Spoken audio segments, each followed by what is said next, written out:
Hello everybody, Andy here again. Well, today is the first anniversary of the death of Michael Jackson. That makes me sort of very surprised when I read about that this morning for a start, because of the time, how quickly that year has elapsed. I do remember that evening being online, this evening over here in the UK, and all these rumours coming out and following on all the rumours etc. on Twitter and Facebook and all the other different websites and the BBC News site and other sites as well, and following the developments till we found out that it was actually true.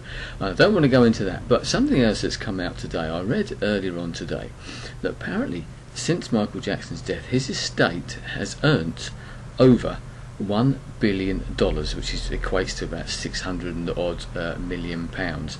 That's come in lots of different ways. Obviously that's come from record sales, from sales of all of his old material, because I don't think any really new material has been released. There was a DVD of was it This Is This It or This Is It, I can't remember which way around it is. I must admit, I've never a huge fan of his, admirer of his work and his talent etc., but never the biggest fan in the world. And he's got merchandise and everything like that. And also one of the ways that his estate has actually got money is because, as you're probably aware, he was building up to do, I think it was around about 30 shows here in London, and that's, it was during the rehearsal period that he actually died. And people were allowed to get their money back from those shows, to get their ticket money back if they wanted to. But so many people actually decided to keep those tickets, which had already been released, as a souvenir, that they didn't actually claim the money back, which is quite a way of doing it, isn't it? But as is so often the case with this, a couple of little points have come out of it. I happened to mention this earlier. I've been in a little conversation with people in various media forms today. A couple of points have come out. One, obviously, is that whole death as a career move type of thing. So many people, I know people don't do it obviously intentionally, never any suggestion of that. There's maybe lots of these deaths, there's always sort of murky bits around the edges where people die young, whether it be Michael Jackson, Jim Morrison, Kurt Cobain, John Lennon, there's and some are more straightforward than others, but there's always these little bits of controversy or something. People are trying to find stuff about Elvis, and is he living on the moon, or is he living on an island with Jimi Hendrix and Jim Morrison and forming an amazing band and all this sort of stuff. It's because I don't believe any of those conspiracy theories generally, and certainly these things about they haven't really died, they're out there somewhere, they're hiding, they faked their death.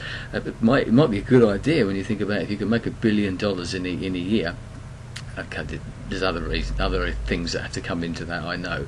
It might not be a bad move, but so many people's careers are sort of resurrected. It's not really the right word, is it?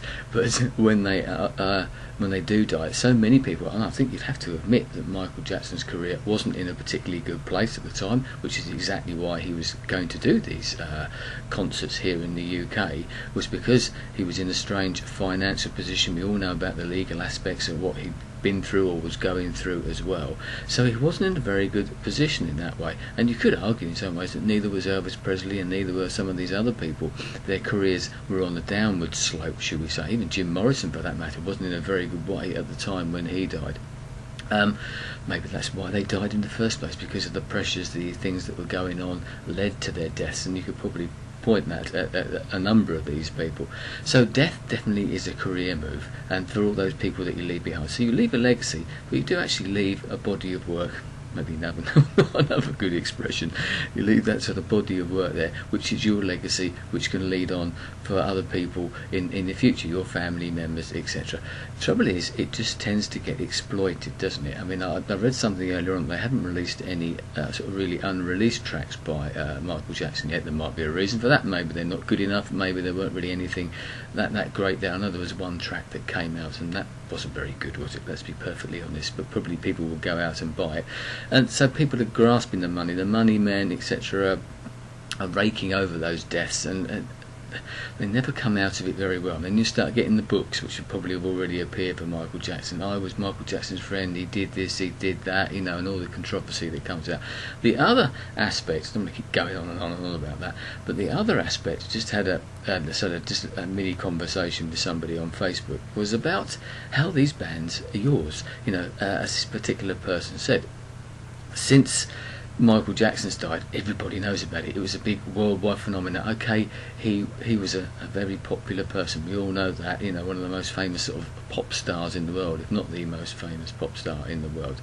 So people knew him, but some people have found his music probably since then. And there's that old thing this person said, I fancy getting a t-shirt which said, I liked Michael Jackson before he died.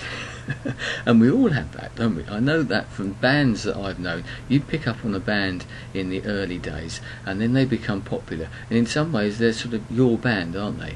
And you want to shout and scream, I liked them before you did, or I told you about this particular band and you never listened, you weren't interested until you saw them on Top of the Pops, and you say, oh look there, I want to go and see this. I told you about this band a year ago or something like that. And that's just not, maybe you're inflating yourself, saying, well, I was there, I'm cool because I knew I knew about this lot, or found them before you did, type of thing. So yeah, there's that sort of side of it, but that's not what I'm talking about here. But also, when that happens, you tend to back off a bit, because you get, not so jealous, but you don't really want those people to get that attention, because, as I said, they were your sort of band, weren't they? They were your own little personal thing, or the small group of people who used to like them. And even if bands are discovered well in the future, you can say, well, I was there in the early days, type of thing. So, a couple of things there. Just wanted to put that. This was purely a video that I've just thought of by having these conversations and these talks, etc.